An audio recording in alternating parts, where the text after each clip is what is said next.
এরপরে প্রশ্ন হলো, গানের সুরে আজান দেওয়া কি জায়েজ? গানের সুরে যদি আজান দেওয়া হয় সেটি অবশ্যই গর্হিত কাজ।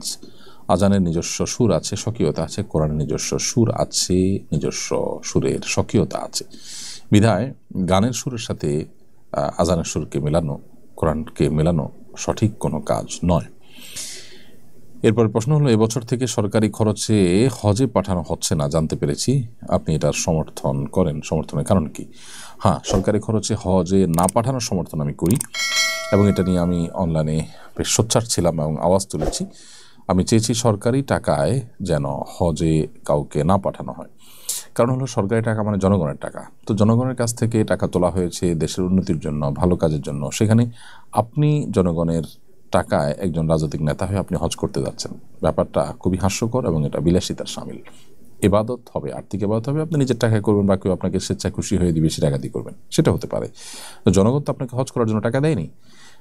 যারা টাকা দিয়েছেন তারা অনেকে হয়তো কষ্ট করে জীবন দিনাতিপাত করেন, কিন্তু তারা টাকা দিতে হয়েছে, তাদের কাছ থেকে ট্যাক্স ভ্যাট নেওয়া হয়েছে।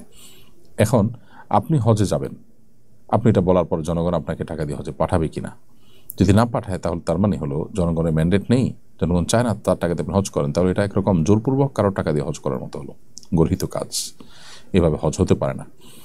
আমাদের দেশে এ ধরনের এই সরকারি টাকায় হজের যে প্রথা, রাজনৈতিক সরকারগুলো যখনই ক্ষমতায় থাকে এই প্রথা যে প্রচলিত থাকে, তার অন্যতম কারণ হলো রাষ্ট্রের সম্পদ থেকে রাজনৈতিক সুবিধা দেওয়া নিজের দল অনুসারীদেরকে সাধারণত পিএম অফিস থেকে তালিকা ধরিয়ে দিয়ে সরকারি খরচে হজে পাঠানো হয়ে থাকে রাজনৈতিক নেতাদেরকে, তাদের আত্মীয় স্বজনকে, তাদের পরিচিত লোকদেরকে। তো এই কারণে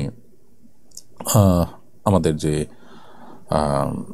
আপনার হজের যে ব্যবস্থাপনা, সে ব্যবস্থাপনা সাধারণ হাজিদের সার্ভিস দিতে রীতিমতো গলদঘর্ম হয়। হাজিদের সার্ভিসে ত্রুটি বিচ্যুতি হয়ে যায়, কারণ এই ভিআইপিদেরকে নিয়ে সরকারি টাকায় একে তো হজ যাচ্ছে, নিজের টাকায় যাচ্ছেই না, আবার যে লোকগুলো সর্বস্তরের হাজিদের সেবা দেওয়ার কথা সেই লোকগুলো এদেরকে নিয়ে ব্যস্ত থাকতে হয়। এটা হজের পরিচালনা সংশ্লিষ্ট ব্যক্তিবর্গ আমাকে জানিয়েছেন। বিধা কোন অবস্থাতে এটি জায়েজ কাজ নয়, সমুচিত কাজ নয়। বর্তমানে সরকার সেটিকে বন্ধ করে একটা যুগান্তকারী দৃষ্টান্ত স্থাপন করেছে বলে আমি বিশ্বাস করি এবং পরবর্তী সরকারগুলো সেগুলো যেন লক্ষ্য রাখেন, সেটি আমাদের প্রত্যাশা হবে।